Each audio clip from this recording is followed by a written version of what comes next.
యేసుక్రీస్తు శరీరధారి అయి వచ్చాడు, ఆయన మన పాపాల కోసం చనిపోయాడు, మూడో రోజు తిరిగి లేచాడు అనే దాన్ని నమ్మినవాడు మనవాడు.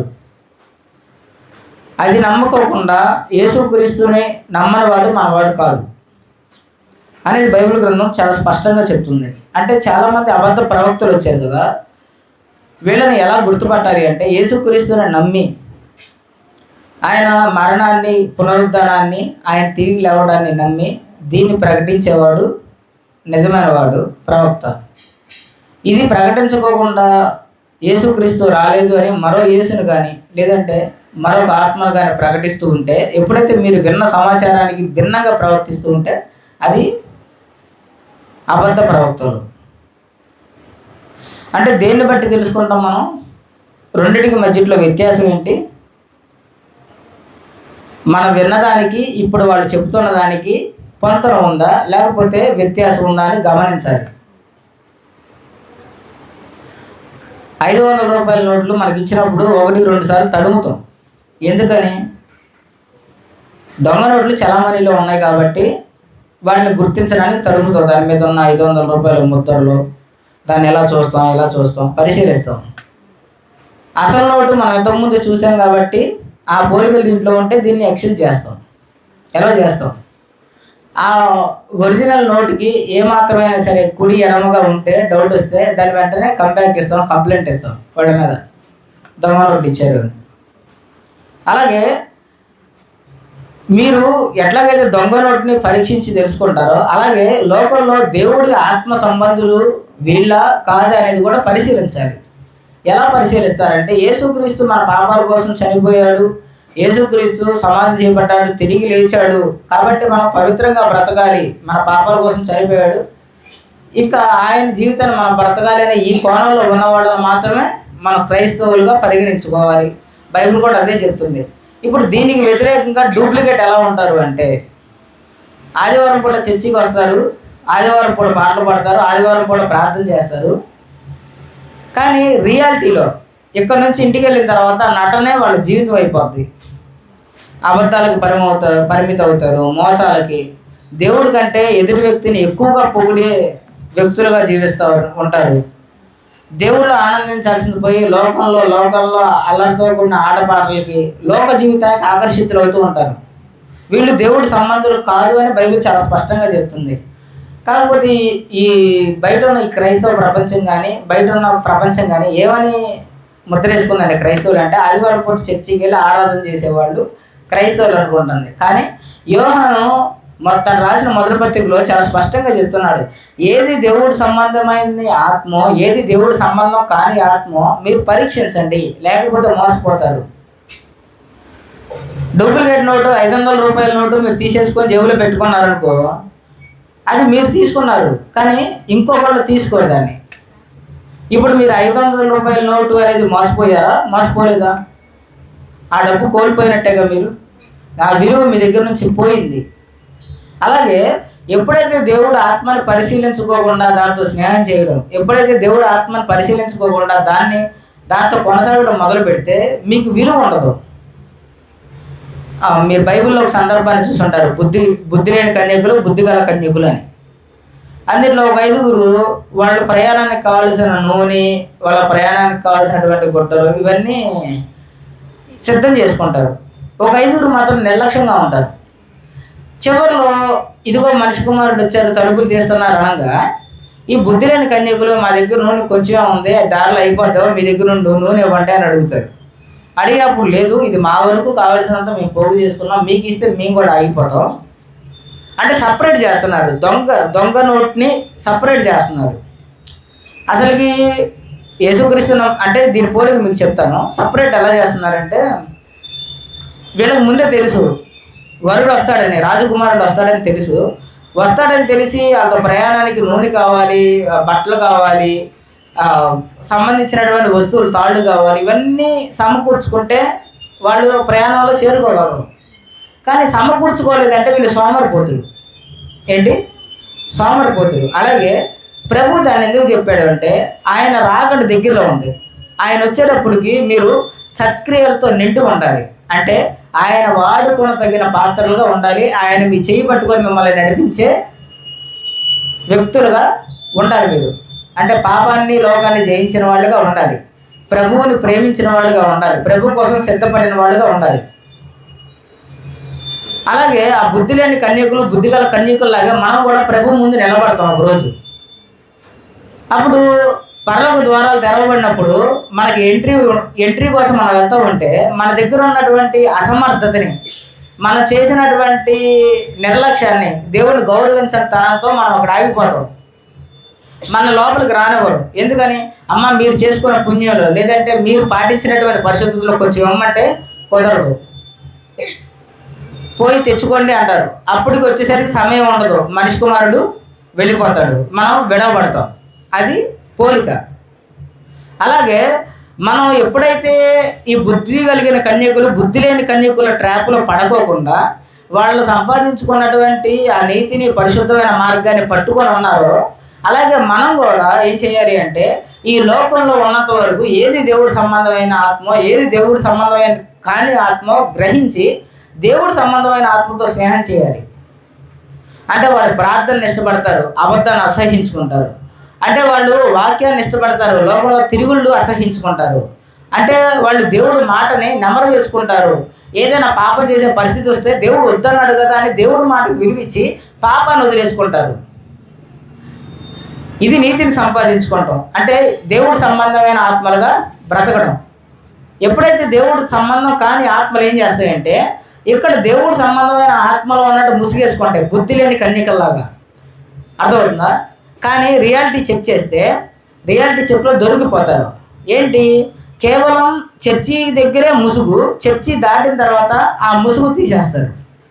లోకంలో ముచ్చట్లు, లోకంలో సినిమా పాటలను ఆరాధించడం, లోకంలో అబద్ధాలను ప్రేమించడం, లోకంలో ఎదురు వ్యక్తిని ఎలా మోసం చేయాలో చేయడం, నిజాయితీగా తన పని తను చేసుకొని బ్రతకదామనే ఆలోచనకు చాలా దూరంగా ఉంటారు. కుళ్ళు, కుట్రలు, కుతంత్రాలు, మనశ్శాంతి లేని జీవితం, మానసిక ఒత్తిడి అన్నిటినీ నెత్తి మీద వేసుకుంటూ ఉంటారు. ఈ గీతను సపరేట్ చేసుకోకపోతే బుద్ధి లేని కన్యకలకి, బుద్ధిగల కన్యకల దగ్గర నుంచి నూనె ఇచ్చినట్టు అయ్యిద్ది. అప్పుడు నూనె వాళ్ళకి చాలదు, మీకు చాలదు. మీ దీపం మారిపోద్ది, వాళ్ళ దీపం మారిపోద్ది, మీ ప్రయాణం మధ్యలో ఆగిపోద్ది. తర్వాత వెలుపడి చీకట్లో పడవేయబడి ఆరని అగ్నిలో యాత్ర పడతాం. చాలా చక్కగా చెప్తున్నాడు యోహాను మొదటి పత్రికలో, ప్రియులారా, అనేకులైన అబద్ధ ప్రవక్తలు లోకంలోనికి బయలువెళ్ళి ఉన్నారు కనుక ప్రతి ఆత్మను నమ్మక ఆయా ఆత్మలు దేవుని సంబంధమైనవో కావో పరీక్షించుడి.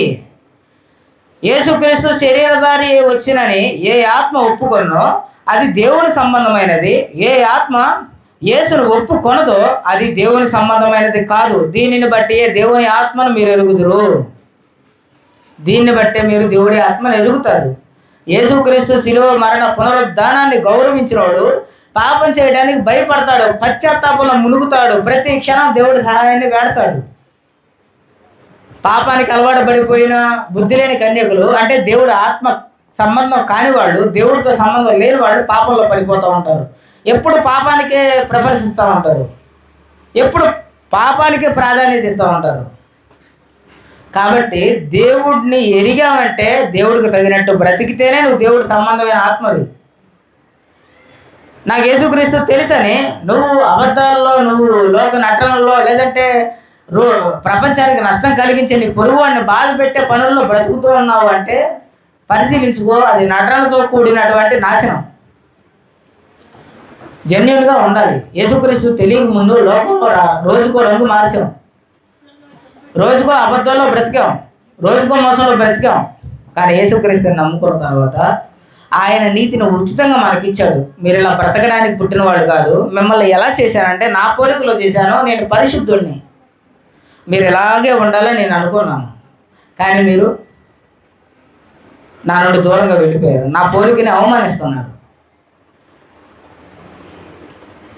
అయితే ఇంత ఉపద్రవాల నుంచి, లోపల నుంచి మనం బయటికి తీసుకొచ్చిన తర్వాత కూడా ఆ విలువైన జీవితాన్ని, ఆ విలువైన బుద్ధి కలిగిన జీవితాన్ని గడపకోకుండా ఇంకా పాపంలోనే బతుకుతున్నావంటే, దేవుడికి సమయం ఇవ్వకుండా బతుకుతున్నావంటే, నీ కుటుంబం కోసం, నీ కోసం, నీ భవిష్యత్తు కోసం, నీ పరలోకపు జీవితం కోసం ప్రార్థన చేయకోకుండా నువ్వు నిర్లక్ష్యం చేస్తున్నావంటే ఈ భూమి మీద ఏది నీ నూనె, ఏది నీ సిద్ధులెయ్యి, నీ కాగడ కర్రలెయ్యి, నీ ప్రయాణానికి కావలసినటువంటి ముడి సరుకులు వెయ్యి. ఎలా ప్రయాణం చేస్తావు? ఎవరి దగ్గరైనా తీసుకుంటే ఇస్తారా? అక్కడ ఇవ్వరు. ఎందుకని? వాళ్ళ జీవితానికి దేవుడు తగినంత మాత్రం ఇచ్చారు, వాళ్ళు దాన్ని సమకూర్చుకున్నారు. మీరు కూడా సమకూర్చుకుంటే ప్రయాణంలో వెళ్ళగలరు. చెబుతూ చాలా చక్కగా చెప్తున్నారు, చిన్నపిల్లలారా మీరు దేవుని సంబంధులు, మీలో ఉన్నవాడు లోకంలో ఉన్నవాడి కంటే గొప్పవాడు. ఏంటంట? ఓ క్రైస్తవులారా, మీ యేసుక్రీస్తు లోకంలో పెద్ద పెద్ద వాళ్ళు, గొప్పవాళ్ళు, ఎమ్మెల్యేలు, ఎంపీలు, రాకెట్లు కనిపెట్టిన వాళ్ళు, విమానాలు కనిపెట్టిన వాళ్ళు, ఎటువంటి టెక్నాలజీ కనిపెట్టిన వాళ్ళు, ప్రపంచంలో పేరు ప్రఖ్యాతులు గాంచిన వాళ్ళందరికంటే గొప్పవాడు లోకంలో ఉన్న వాళ్ళకంటే మీరు నమ్ముకున్న యేసుక్రీస్తు చాలా గొప్పవాడు. ఎంత గొప్పవాడిని కలిగి దిగజారే జీవితం మనకు అవసరమా?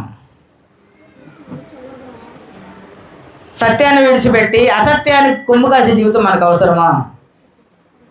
చెప్పండి, అవసరమా? మనకి అవసరం లేదు. నా చిన్నపిల్లలారా, మీరు దేవుడి సంబంధులను గుర్తు చేస్తున్నాడు. ఇక్కడ మనం దేవుడి సంబంధం, ఆయనతో సంబంధం కలిగి ఉండడానికి పిలిచాడు. అంటే లోకంతో సంబంధం పెట్టుకోవద్దనే కదా. మరి ఏ పాపానికి జోగించే దాంట్లో ఈరోజు మీరు ఇరుక్కున్నారు? దేవుడి కంటే ఎవరిని ఎక్కువగా ప్రేమిస్తున్నాడు? నీ మొబైల్ ఫోన్ ఎక్కువగా ప్రేమిస్తున్నావా? లేకపోతే దేవుడికి ఇచ్చే సమయాన్ని ఇంకెవరికో ఇచ్చి దేవుడిని అవమానిస్తున్నావా? మన దేవుడి సంబంధంలోని గుర్తు చేస్తున్నాడు. ఒకవేళ ఎవరైనా సరే దేవుడికి ఇవ్వాల్సిన సమయాన్ని దేవుడు చెప్పిన మాటలు వినకోకుండా లోకానికి, పాపానికి సమయాన్ని ఇస్తూ గడిపావా, నువ్వు దేవుడి సంబంధం కాదు అని తేల్చి చెప్తున్నాడు. చిన్నపిల్లలారా, మీరు దేవుడి సంబంధులు, మీలో ఉన్నవాడు లోకంలో ఉన్నవాడు అందరికంటే గొప్పవాడు. కాబట్టి ఆయన గొప్పోడు. మీరు పట్టుకున్న యేసుక్రీస్తు చాలా గొప్పోడు. కాబట్టి మీరు వారిని జయించి ఉన్నారు. ఎవరికి చెప్తున్నాడు ఈ మాట? చర్చికి వచ్చి చర్చిలో ఒక ముసుగేసి చర్చి దగ్గర నుంచి ఇంకొక జీవితాన్ని గడిపే వాళ్ళకి కాదు. చర్చిలో ఎలాగైతే యథార్థ హృదయంతో ఉంటావో బయట జీవితం కూడా అంతే రోషంగా ప్రభు కోసం బ్రతుకుతూ ఉంటావో నీకే చెప్తున్నాడు. ఏమని చెప్తున్నాడు? నువ్వు పట్టుకున్న ఆయన చిన్న ఆయన కాదు, లోకంలో ఉన్న వాళ్ళందరికంటే గొప్పవాడు. ఆయన లోకాన్ని జయించాడు కాబట్టి మీరు కూడా వాడిని జయించారు. ఎవరైతే యేసుక్రీస్తుని నమ్ముకొని ఉంటారో వాళ్ళు పాపాన్ని జయించారని చెప్తున్నాడు. తర్వాత చూడండి, మనము దేవుని సంబంధము, దేవుణ్ణి ఎరిగిన వాడు మన మాట వినును. ఏంటంట? ఈ వాక్యం నాతో మాట్లాడుతుంది అనుకున్నాం. నేను ఒక పాస్టర్గా మీకు వాక్యాలు చెప్తున్నాను కాబట్టి నేను దేవుడి సంబంధిని. ఇప్పుడు దేవుడు సంబంధినైన నాకేం చెప్తున్నాడంటే, ఎవడు దేవుడు మాట వింటాడో కృపాల్, వాడు దేవుడు మాట వింటాడు. ఎవరు దేవుడు సంబంధం గుర్తుపెట్టుకో, వాడు దేవుడు మాట వింటాడు. నీ ముందు తలవి బయటికి వెళ్ళి పాపం చేస్తూ బతుకుతున్నాడేమో, దేవుడు సంబంధి కాదు, గుర్తుపట్టు. నా కళ్ళు ఇచ్చాడు కదా దేవుడు. ఆయన ఏం చెప్తున్నాడు అంటే, దేవుడు సంబంధి ఎవరు అంటే దేవుడు మాట వింటాడు. ఇప్పుడు ఈ మాట నేను చదివాను కాబట్టి, ఈ మాట నా చెవిలో పడింది కాబట్టి నేను చూస్తా. ఇప్పుడు ఈ మాట దృష్టికోణంలో చూస్తా. ఇప్పుడు మీరు చర్చికి వచ్చి కూర్చున్నారు. ఇప్పుడు దేవుడు మాట మీరు వింటున్నారా లేదా నాకు కనిపిందా? దగ్గరుండి చూస్తాను నేను. ఈరోజు పెద్ద పెద్ద బడా చర్చీలు వచ్చేసినాయి. 20,000 మంది 30,000 మంది చర్చిలకు వెళ్ళిపోతున్నారు. నా చర్చికి ఎంతమంది వస్తారని చెప్తాను కాబట్టి అంటారే. ఈరోజు బడా చర్చిల్లో నా చర్చికి 20,000 మంది వస్తున్నారు, 40,000 మంది వస్తున్నారని చెప్పుకుంటున్నారే, వాళ్ళకి ఈ భాగ్యం లేదు. వాళ్ళు చూడలేరు, వాళ్ళకి తెలియదు. ఎవడు ఎటు నుండి వస్తున్నాడో తెలియదు, వాడు ఎందుకు వస్తున్నాడో తెలియదు, వాడి పేరు కూడా తెలియదు. ఏదో వచ్చారు, కూర్చున్నారు, నా సంఘం ఎంత గొప్ప చెప్పుకుంటే డాంబికమైన చర్చిలు అయింది. నాకు నా భాగ్యం ఏంటి అంటే, ఉన్న 10 మందిలో మీ పేర్లు గుర్తుపెట్టుకుంటా, మీ గురించి ప్రార్థన చేస్తా, మీరేం చేస్తున్నారో నా కళ్ళకు కనపడుతుంది. ఇప్పుడు ఈ వాక్యానికి నేను అర్హుణ్ణి. మీలో ఎవరైనా దేవుడి మాట వింటే, అంటే ఇక్కడ నేను చెప్తున్న ఈ వాక్యం ప్రకారం ఎవరైనా బ్రతికితే వాళ్ళు దేవుడి సంబంధాన్ని దేవుడి వాక్యం హెచ్చరిస్తుంది. దేవుని సంబంధి కానివాడు మన మాట వినడు. ఇప్పుడు నాకు ఇంకొక క్లూ కూడా వచ్చింది. ఎవరైతే దేవుడి సంబంధి కాదో నువ్వు పరిగెత్తవసరలా. నువ్వు చెప్పే వాక్యం ఎవడైతే గైకొనడో, ఎవడైతే దానికి విరుద్ధంగా బ్రతుకుతారో వాళ్ళు దేవుడి సంబంధి కాదు, గుర్తుపట్టే ప్రయాసపడమా కాళ్ళ కోసం. దేవుడు వాక్యం చెప్పావు, ఇంకా నువ్వు చాలా మా ఆత్మల్ని చెప్పాలి, నేను రక్షించను, వాళ్ళకి చెప్పాలి సువార్త. వినడు. ఇందువలన మనము సత్యస్వరూపి అయిన ఆత్మ ఏదో, భ్రమపరుచు ఆత్మ ఏదో తెలుసుకొనిచున్నాము. ఏది సత్యస్వరూపి అయిన ఆత్మ, ఏది భ్రమపరుచు ఆత్మ తెలుసుకొనిచున్నాము. మందిరంలో ఉన్నప్పుడు, లేదంటే ఆ ఊహలు, ఆ మాటలు గుర్తొచ్చినప్పుడే భక్తి పారవశ్యం పొంగుకు రావడం కాదు. ప్రతి సందర్భంలో దేవుణ్ణి ధరించుకొని జీవించాలి. ఒక క్రైస్తవ జీవితం అంటే ప్రతి సందర్భంలో పరిశుద్ధతను ధరించుకొని జీవించాలి. ప్రియులారా, మనము ఒకరినొకరును ప్రేమింతుము, ఏలయనగా ప్రేమ దేవుని మూలముగా కలుగుచున్నది. ప్రేమించు ప్రతివాడు దేవుని మూలముగా పుట్టినవాడై దేవుణ్ణి ఎరుగును. ప్రతి సందర్భంలో ఎదుటి వ్యక్తిని ప్రేమిస్తామో వాళ్ళు దేవుణ్ణి ఎరుగుతారంట. వాళ్ళకి దేవుడు తెలుసు. నిజంగా దేవుణ్ణి అనుసరించే వాళ్ళ గురించి చెప్తున్నాడు ఈ మాట. దేవుడు ప్రేమ స్వరూపి. ప్రేమ లేనివాడు దేవుణ్ణి ఎరుగడు. ప్రేమ లేని వాడికి దేవుడు తెలీదు, ప్రేమించలేడు.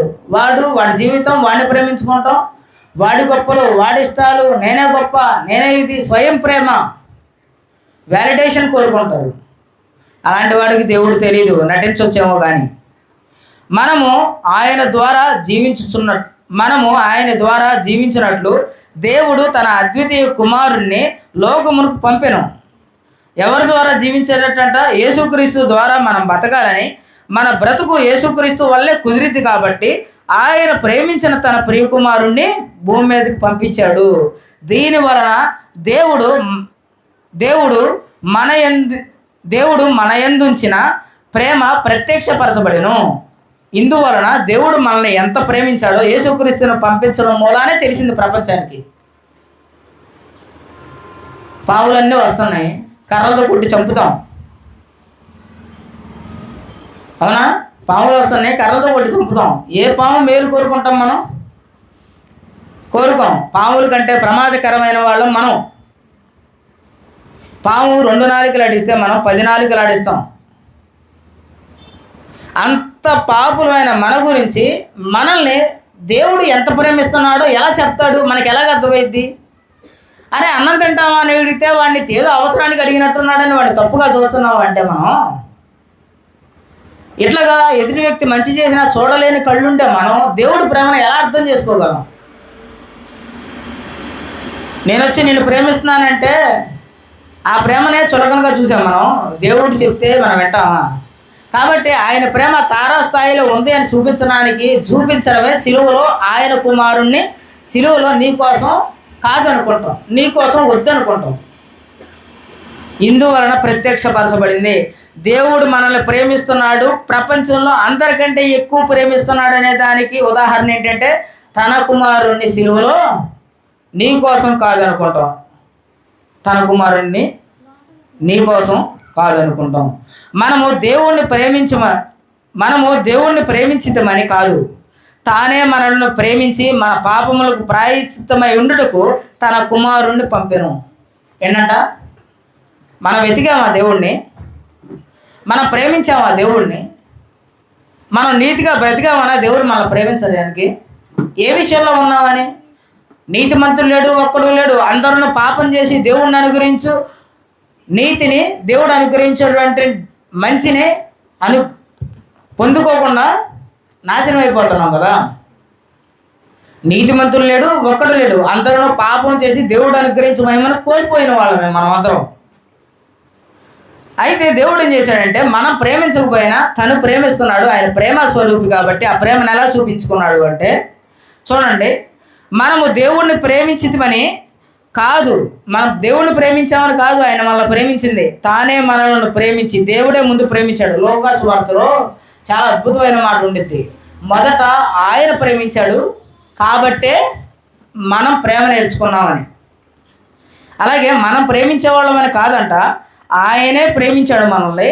కాబట్టి ప్రేమించి మన పాపములకు ప్రాయశ్చిత్తమై ఉండుటకు తన కుమారుణ్ణి పంపెను. ఇందులో ప్రేమ ఉన్నది. యేసుక్రీస్తుని భూమి మీద పంపించి మన పాపాల కోసం ప్రాయశ్చిత్తం చేయడానికి కారణం ఏంటి అంటే ఆయనకి మన మీద ప్రేమ ఉంది అని చెబుతూ ఉన్నాడు ఇందులో. ప్రియులారా, దేవుడు మనలను ఇలాగూ ప్రేమింపగా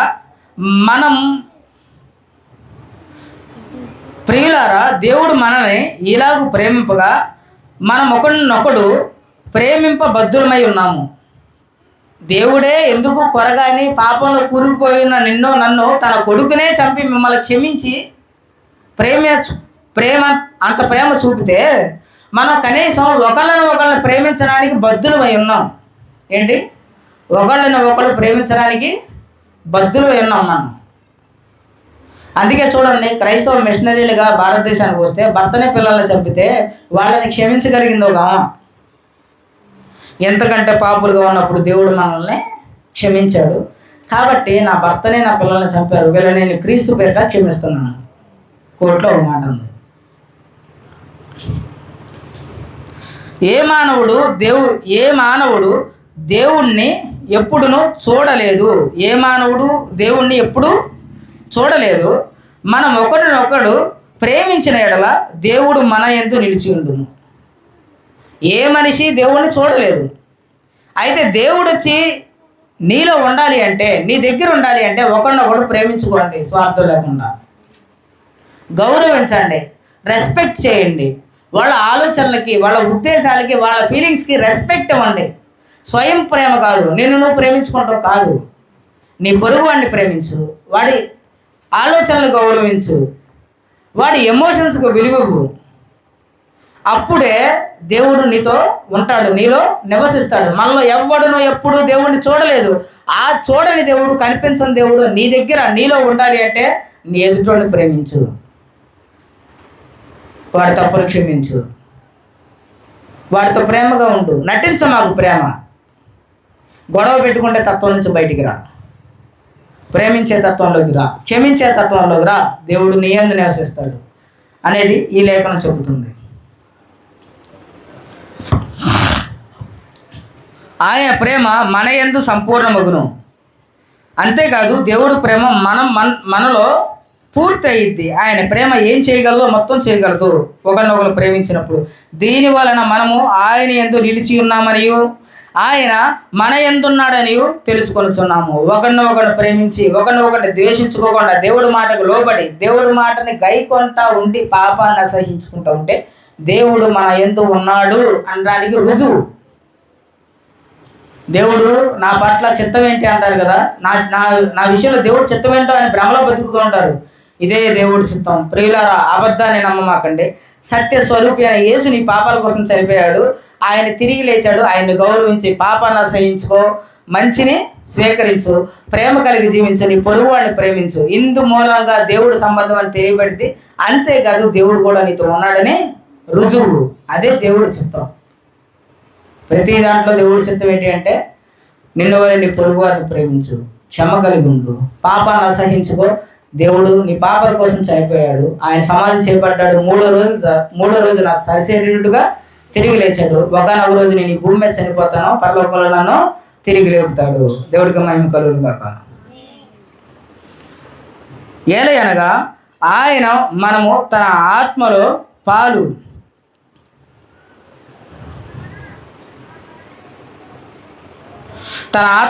పాలు దయచేసి ఉన్నాడు. అంటే దేవుడంట తన ఆత్మలో ఒక భాగాన్ని మనకి పంచిపెట్టాడు. ఆత్మ లేని కేవలం భూమి మీద బ్రతుకుతున్నటువంటి జాంబిల్ లాంటి మనం, ప్రేమ లేనటువంటి కషాయితనంలో ఉన్న మనం, ఏదో క్షణంలో పాపానికి జోగేడే మనం, పాపానికి తారసపడే మన జీవితంలో ఆత్మ లేని స్థితిలో నుండి దేవుడే తన ఆత్మలో ఒక భాగాన్ని మనందరికీ పంచాడు. కవిత యేసుక్రీస్తు దగ్గరకు వచ్చింది, ప్రభా ఈ పాపపు లోకంలో నాకు బతకడం ఇష్టం లేదయ్యా, నన్ను నూతన సృష్టిగా చేయి ప్రభా, నేను గతంలో ఈ పాపాలు చేశాను, నన్ను క్షమించి ప్రభా అని రాగానే ఆయన కొత్త జీవితాన్ని ఇచ్చి తన ఆత్మలో భాగాన్ని ఇచ్చాడు. ఏంటి ఇచ్చాడు? ఇప్పుడు మీలో ఉన్నవాడు లోకంలో ఉన్నవాడి కంటే గొప్పోడు. ఏంటి చెప్పండి? నాలో ఉన్నవాడు లోకంలో ఉన్నవాడి కంటే గొప్పోడు. ఇంకా మనకి ఇంతకు మించి గొప్ప పేరు ఏం కావాలి? ప్రతి సందర్భంలో నన్ను పొగడాలి, ప్రతి సందర్భంలో నన్ను ఆరాధించాలి, ప్రతి సందర్భంలో నన్ను మెచ్చుకోవాలి. ఎందుకని ఈ కళల్లో మనం బ్రతకాలి? మనం ఆల్రెడీ గెలిచాం. లోకంలో ఉన్నవాడి కంటే గొప్పవాడు. ఆయన్ని ఎరిగితే మనం కూడా గొప్పవాడు. క్రైస్తవులకు ఉన్న నిరీక్షణ ఈ ప్రపంచంలో ఎవరికి ఉంది? క్రైస్తవులకు ఉన్న ఓదార్పు ఈ ప్రపంచంలో ఎవరికి ఉంది? అందుకే ఎవరికి లేని ఒక మాట క్రైస్తవులకు ఉంది. చనిపోయిన ప్రతి క్రైస్తవ శవం దగ్గర పాస్టర్లు అనబడిన వాళ్ళు ఏం చదువుతారు అంటే, క్రీస్తునందు మృతులైన మృతులు ధన్యులు. దానికంటే ముందే ఉండిద్ది అంటే, నిరీక్షణ లేని ఇతరులు దుఃఖపడినట్లు మీరు దుఃఖపడకోకుండా.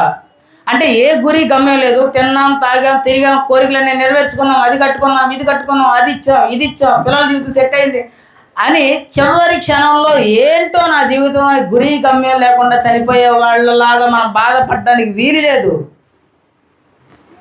మనకున్న భాగ్యం ఏంటి అంటే, యేసుక్రీస్తుని నమ్ముకున్న వాళ్ళకి భాగ్యం ఏంటి అంటే, వాళ్ళు చనిపోయిన తర్వాత ఏం జరిగిద్దో ముందే తెలుసు వాళ్ళకి. వాళ్ళు భయపడరు. అందుకే ఒక పాట రాశాడు, మేము భయపడము, ఇక మేము భయపడము, ఏ కీడు రాదని ఏసే చెప్పాను మాకు, ఏ కీడు రాదని ఏసే చెప్పాను మాకు, మేము భయపడము. మనం భయం ఉండదు, భయపడాల్సిన అవసరం లేదు. ఎందుకని? యేసుని నమ్ముకున్నాం, పాపం పోయింది. మనం భయపడం. ఎందుకని? మరణించిన తర్వాత సమాధి మనల్ని మూసివేయలేదు, తిరిగి లేస్తాం. మనం భయపడం. ఎందుకని? మన పాపాల కోసం నేను నరకానికి వెళ్ళాల్సిన అవసరం లేదు. నా పాపాలకు ముందుగా వెల చెల్లించిన క్రీస్తు ఉన్నాడు. మేము భయపడం. ఎందుకని? లోకంలో ఉన్న వాళ్ళందరికంటే గొప్పవాడు నా దగ్గర ఉన్నాడు. నేను భయపడను. మనకున్న నిరీక్షణ పాతాళానికి వెళ్ళిపోం. మనకున్న నిరీక్షణ ప్రభువు. మనకున్న తల మీద తల కిరీటం, జయించిన జీవితం, పాపం లేని జీవితం. మనకున్నటువంటి అతిశయోక్తి, పునరుద్ధానం, చనిపోయినా నేను తిరిగి బ్రతుకుతాననే ధైర్యం, నాకు గురి గమ్యం ఉంది. నిరీక్షణ లేని ఇతరులు దుఃఖపడినట్లు మనం దుఃఖపడకుండా ఉండడానికి ప్రతి క్రైస్తవుడి సమాధి ఎదురుగా, శవం ఎదురుగా ఆ పాస్టర్ చదివేది ఏంటి అంటే, క్రీస్తునందు మృతులొందిన మృతులు ధన్యులు. యేసుక్రీస్తుని నమ్ముకొని చచ్చిపోయిన వాళ్ళు ధన్యులు, వాళ్ళు తిరిగి లేస్తారు. పాతాల ద్వారాలు మూయలేవు వాళ్ళని. ఇది మన నిరీక్షణ, మన ధైర్యం, మన విజయం. క్రీస్తులో మనకు దొరికినటువంటి ఉన్నతమైన కిరీటం. ఎంత గొప్పవాడు మన దగ్గర ఉన్నాడు. దీని వలన మనము ఆయన యందు నిలిచి ఉన్నామనియు ఆయన మన యందు ఉన్నాడనియు తెలుసుకొనుచున్నాము. ఎలయనగా ఆయన తన ఆత్మలో పాలు దయచేసి ఉన్నాడు, మరియు తండ్రి తన కుమారుణ్ణి లోకరక్షకుడుగా ఉండుటకు పంపి ఉండుట మేము చూచి సాక్ష్యం ఇచ్చుచున్నాము.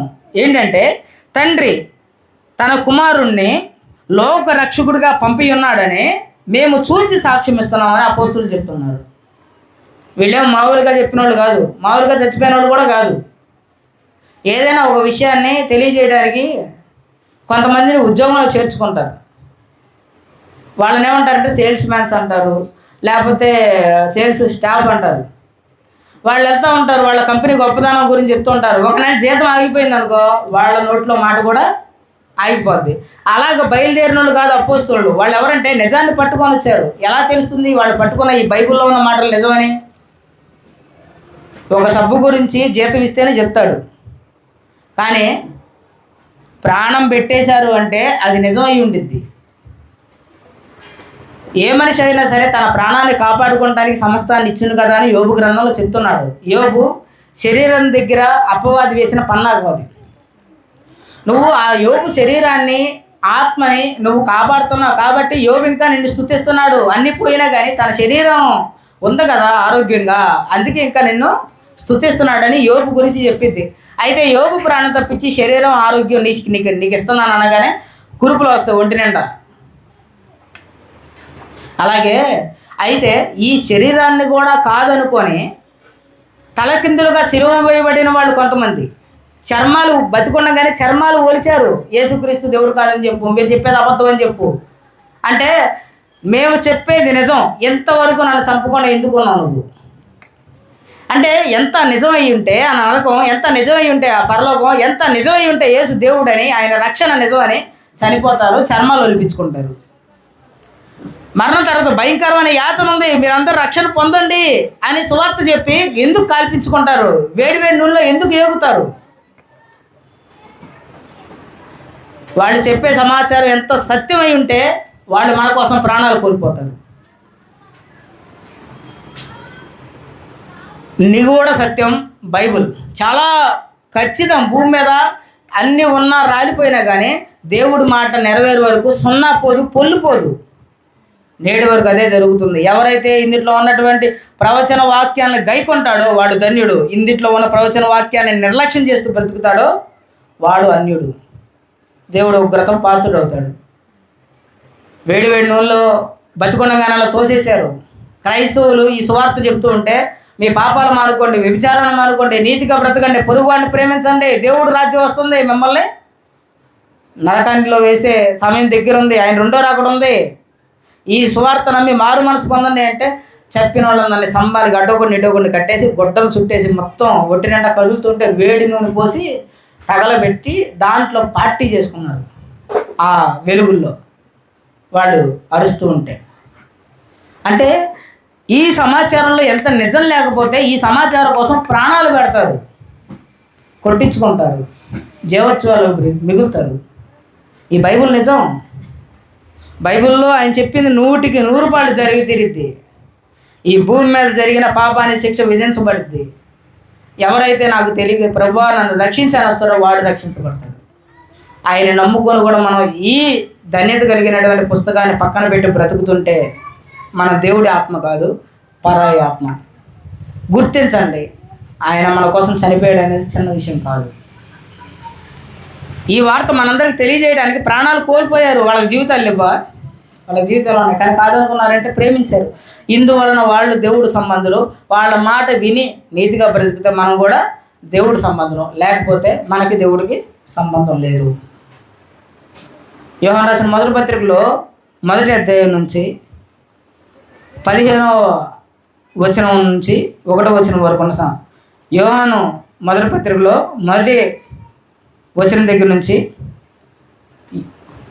1 యోహాను రాసిన పత్రికలో 4వ అధ్యాయం 1వ వచనం దగ్గర నుంచి 15వ వచనం దగ్గర వరకు ఉన్న సందర్భం మనతో మాట్లాడిన విషయం ఏంటి అంటే, దేవుడు సంబంధంలో బ్రతకండి. ఆయన్ని ఎరిగి ఉన్నామని తెలిసి, ఆయన భక్తిలో ఉన్నామని తెలిసి, భక్తిలో ఉన్న శక్తిని ఆశ్రయించకుండా బ్రతుకుతున్నామేమో జాగ్రత్త అని హెచ్చరిస్తూ ఉన్నాడు.